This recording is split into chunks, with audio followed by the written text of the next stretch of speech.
और उसको मारो चमीटा, उठा पटक करो इसकी। क्या सच में बागेश्वर धाम के पास दिव्य शक्तियां हैं या फिर इनका असली चेहरा कुछ और ही है? पुलिस ने सारी बातें जनता के सामने लाकर खड़ी कर दी हैं।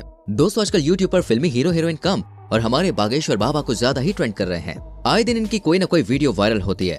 ऐसे में इतने कम समय में बागेश्वर बाबा ने इतनी ज्यादा प्रसिद्धि कैसे हासिल करी और इनकी शक्तियों की क्या सच्चाई है? क्या वाकई में इनके अंदर शक्तियां हैं या ये सब कुछ पाखंड है? आइए जानते हैं। दोस्तों, हमारे देश में बाबा, संत, महात्मा जैसे लोग बहुत सारे आए हैं। कोई अपने प्रवचन से लोगों को अपना भक्त बनाता है तो कुछ लोग नाच गाना करके लोगों को आकर्षित करते हैं और कुछ बाबा तो ऐसे हैं जो अपने भक्तों को गुलाब जामुन और समोसा खाने की सलाह देते हैं। खैर दोस्तों, इस तरह के ज्यादातर बाबा आज खुद जेल की हवा खा रहे हैं, लेकिन एक जनाब ऐसे हैं जो छाती ठोककर सच्चे दिल से लोगों की सेवा करने में लगे हुए हैं। इनके दरबार में जो कोई भी जाता है ये उसके मन की बात पहले ही जान लेते हैं।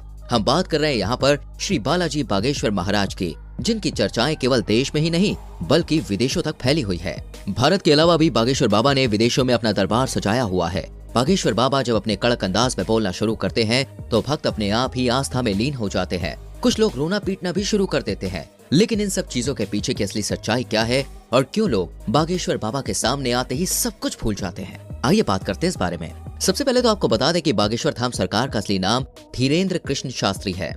इनका जन्म शरदपुर के छोटे से गांव गढ़ा में हुआ था। इनका जन्म बहुत ही गरीब ब्राह्मण परिवार में हुआ था, लेकिन गरीबी के आलम में अपना बचपन गुजारने के बावजूद आज धीरेन्द्र कृष्ण स्वामी बड़े बड़े अरबपतियों को भी अपने दरबार में झुकाने की शक्ति रखते हैं। कहा जाता है कि धीरेन्द्र कृष्ण स्वामी हनुमान जी के परम भक्त हैं और 12 साल की छोटी सी उम्र से ही इन्होंने बालाजी यानी कि हनुमान जी की सेवा शुरू कर दी थी। इनका पूरा ध्यान भगवान की सेवा में ही लगा रहता था और सालों तक इसी तरह तपस्या करने के बाद धीरेन्द्र कृष्ण स्वामी को कुछ ऐसी शक्तियां प्राप्त हुई जिनकी मदद से आज ये सामने मौजूद व्यक्ति के बिना बताए ही उनकी परेशानियां समझ जाते हैं और उसे पर्चे में लिख देते हैं। धीरेन्द्र कृष्ण स्वामी हनुमान जी के परम भक्त हैं और 12 साल की छोटी सी उम्र से ही इन्होंने बालाजी यानी कि हनुमान जी की सेवा शुरू कर दी थी। इनका पूरा ध्यान भगवान की सेवा में ही लगा रहता था और सालों तक इसी तरह तपस्या करने के बाद धीरेन्द्र कृष्ण स्वामी को कुछ ऐसी शक्तियां प्राप्त हुई जिनकी मदद से आज ये सामने मौजूद व्यक्ति के बिना बताए ही उसकी परेशानियां समझ जाते हैं और उसे पर्चे में लिख देते हैं। बागेश्वर बाबा ये तक समझ जाते हैं कि आप सच कह रहे हैं या नहीं।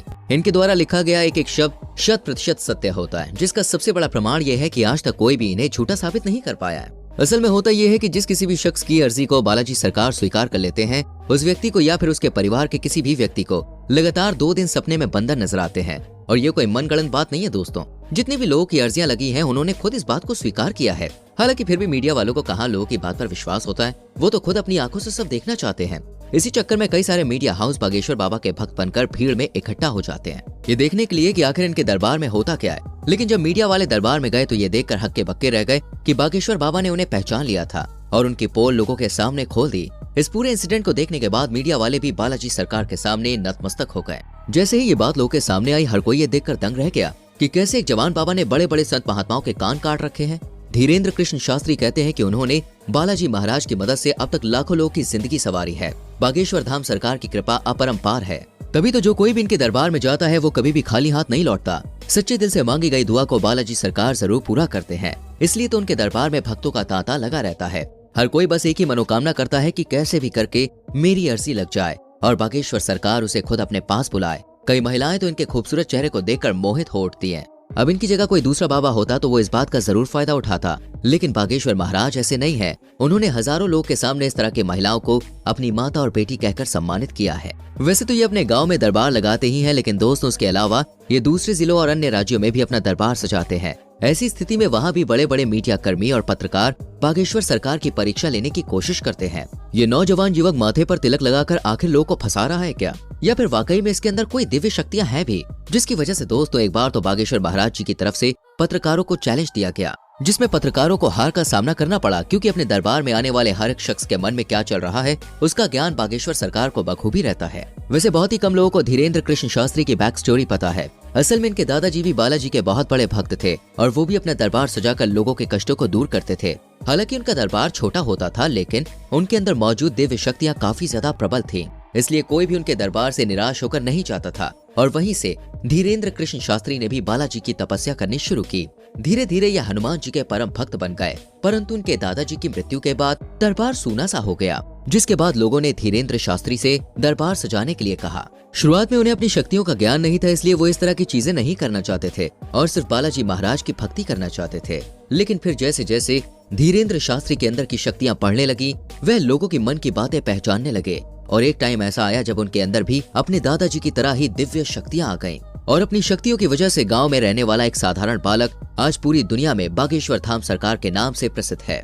दोस्तों, ये भारत का एकमात्र ऐसा धाम है जिसने साइंस और टेक्नोलॉजी को भी हिला कर रख दिया है और सोचने पर मजबूर कर दिया है, आखिर भाई ऐसा कैसे हो सकता है? क्योंकि अगर बागेश्वर धाम के महाराज धीरेन्द्र शास्त्री से पूछें तो वो कहते हैं ये सब कुछ उनके दादाजी और बालाजी की कृपा से मुमकिन हो पाता है। वो खुद कुछ भी नहीं करते, लेकिन अगर आप हमारी माने तो ये सब कुछ धीरेन्द्र शास्त्री के कठोर परिश्रम की वजह से संभव हो पाया है। 12 साल की छोटी सी उम्र में जहाँ बच्चे अपना घर का पता भी नहीं बता पाते, उस उम्र में ये दिन भर हनुमान चालीसा का जाप किया करते थे और उस निरंतर जाप ने इनकी बुद्धि को इतना ज्यादा प्रबल बना दिया कि आज ये उस स्तर पर पहुंच गए हैं जहां इन्हें लोगों के मन की बात को समझने में रत्ती भर भी समय नहीं लगता और ये जो कुछ भी कह देते हैं वो पत्थर की लकीर हो जाती है जिसका सच होना तय है। और इसके एक दो नहीं बल्कि कई सारे एग्जाम्पल्स दिए गए हैं। लेकिन दोस्त, इनके दरबार में आने वाला हर भक्त सच्चे दिल से आया हो ये जरूरी नहीं, क्योंकि कुछ लोग अपनी बुरी नीयत को पूरा करने के लिए भी भगवान का ही रास्ता चुनते हैं। और जब कोई ऐसा इंसान इनके दरबार में आता है, ये दूर से ही उसे पहचान कर उसके मन की गंदगी को लोगों के सामने साफ जाहिर करते हैं ताकि कोई भी ईश्वर के दरबार में बुरी नीयत के साथ न आए।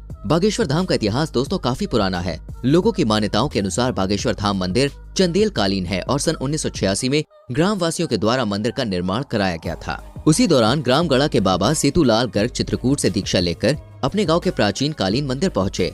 पहले तो इन्होंने राम कथा करी और फिर ये झाड़ फूक का भी काम करने लगे, जहां लोगों के अंदर मौजूद बुरी शक्तियों को अपनी एक फटकार से ये भगा देते हैं। लोगों का ऐसा कहना है कि जो कोई भी भूत प्रेत की शिकायत लेकर इनके दरबार में आता है वो हमेशा हमेशा के लिए ठीक हो जाता है। दोस्तों, हर मंगलवार को लगने वाला दिव्य दरबार सबसे ज्यादा प्रसिद्ध है, जिसमें लोग अपनी अर्जी लगाते हैं।